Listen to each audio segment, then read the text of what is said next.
ख्रिस्त में मेरे प्यारे भाइयों बहनों, आज के सुसमाचार में हम लोग सुनते हैं कि शिष्यों के बीच में कुछ विवाद हो गया और विवाद इस बात की कि हमसे बड़ा कौन है। और पिता ईश्वर ने, हमारे प्रभु ईसा मसीह ने इन चीज़ों को जानकर अपने शिष्यों से पूछते हैं कि आप किस चीज़ के बारे में विवाद कर रहे थे, बातें कर रहे थे। और उन्हें उनके बीच में एक बच्चा को लाता है और उन्हें कहता है कि यदि इस बच्चा को कोई भी स्वागत करता है तो वह मेरा स्वागत करता है, और यदि कोई मेरा स्वागत करता है तो उस पिता ईश्वर का स्वागत करता है जिसे मुझे भेजा है। आप जानते हैं कि इस बच्चा को उदाहरण क्यों देता है और इस बच्चा का स्वागत कौन कर सकता है। आप जानते हैं कोई भी छोटे से बच्चे को आप लोगों के बीच में खड़े करके कोई भी उसका स्वागत नहीं करेगा, क्योंकि वह कुछ जानता भी नहीं है और ना उसका जान परिचय है, ना उसके चलते और कुछ हमारे समाज में बदलाव होने वाला है।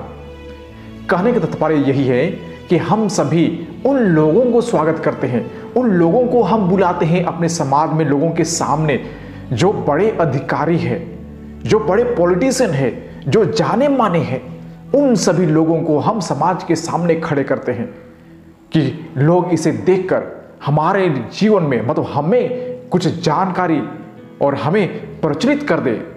लेकिन इस बच्चा को कौन स्वागत करेगा? वह तो निष्कलंक है।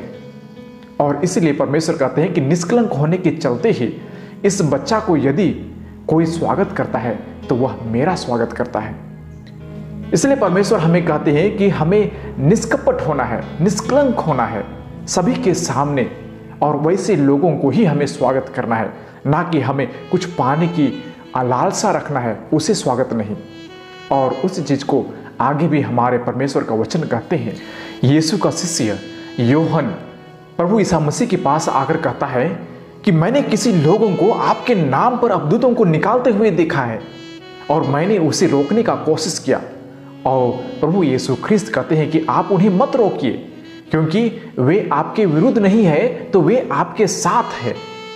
आप जानते हैं, इसे समझने के लिए जब ट्रेन की पटरी में रेल दौड़ती है तो उस पर दो पटरियां साथ साथ जाती है। यदि एक पटरी कहे कि ट्रेन मुझ पर ही चले, आप हमारे साथ क्यों जाना चाहते हैं, तो ट्रेन कभी नहीं चलेगी। मतलब दोनों साथ साथ आगे बढ़ते हैं।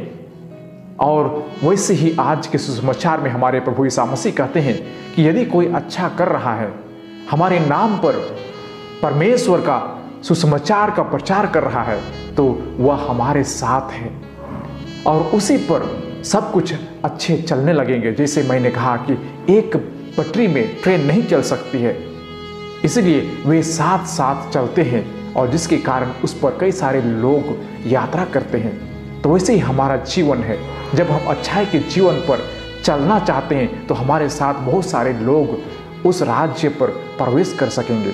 आइए हम इन वचनों को मनन चिंतन करें, हम समझने की कोशिश करें परमेश्वर इन वचनों से क्या समझाना चाहते हैं। कि हम सभी राज्य में प्रवेश तभी करेंगे जब हमारे साथ बहुत सारे लोग अच्छे रास्ते पर आएंगे, तभी हम एक साथ परमेश्वर के राज्य में प्रवेश कर सकेंगे। हम किसी से बड़े या छोटे नहीं, लेकिन हम एक समान हैं, हम परमेश्वर के पुत्र पुत्रियां हैं। आइए हम सभी अपने आप को तैयार करें और हम परमेश्वर के सामने हम योग्यता दिखाएं। आइए हम मौन रहें।